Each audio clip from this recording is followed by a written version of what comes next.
આ તરફ ભાજપના 500 થી વધુ કાર્યકર્તાઓ બોટાદની અંદર પણ નારાજ જોવા મળ્યા છે। ઉમેદવાર બદલવાને લઈને રજૂઆત પણ કરવામાં આવી છે। સૌથી વધારે મહત્વની વાત એ છે કે ગઢડા બેઠક પર ઘનશ્યામ વિરાણી અને બોટાદ બેઠક પર શંભુપ્રસાદ ટુંડિયાના વિરોધમાં કાર્યકરોના રાજીનામા છે। સુરેશભાઈ ગોધાણી અને આત્મારામ પરમારના સમર્થનમાં આ રાજીનામા આપ્યા હોવાની વાત છે।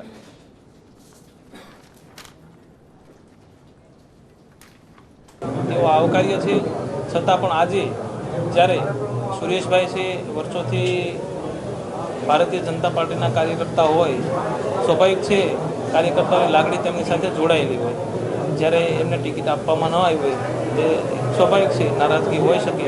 પણ આવનારા દિવસોમાં બોટાદ જિલ્લાની બંને વિધાનસભાઓ ભારતીય જનતા પક્ષ જીતશે તેવો અમને વિશ્વાસ છે।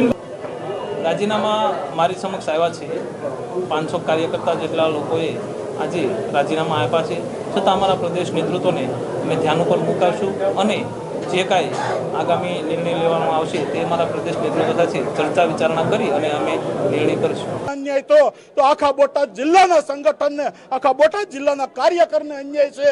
એટલા માટે અમારી એક લોક માગણી છે કાર્યકરોની કે ફરી જે પક્ષે આમાં વિચારવું પડે, નકર અહીંથી 1000 જેટલા જે હોદ્દેદારો પાર્ટીના છે એના રાજીનામા પણ પડી શકે એવી શક્યતા છે અને તમામ કાર્યકરો આમાં તૈયાર છે રાજીનામા આપવા માટે, અને એટલા માટે જ અહીંયા ખુલ્લા સમર્થનમાં બધા આવ્યા છે। ઉમેદવારોએ ટિકિટ નથી માંગી એવા ઉમેદવારો ભારતીય જનતા પાર્ટીના અમારા મોવડી મંડળે ડિક્લેર કર્યા છે, એનું ધ્યાન દોરવા માટે થઈને અને એમને અમારી લાગણી છે એ કહેવા માટે થઈને આવ્યા છે। જો ઉમેદવાર બદલવામાં ન આવે તો આ સીટ ખૂબ જ જોખમમાં છે અને ભારતીય જનતા પાર્ટી અહીંયા હારી શકે એવી પરિસ્થિતિ ઊભી થઈ છે। ત્યારે પાર્ટીનું ધ્યાન દોરવા અને પાર્ટીને કહેવા માટે થઈને આજે બહુ મોટી સંખ્યામાં કાર્યકર્તા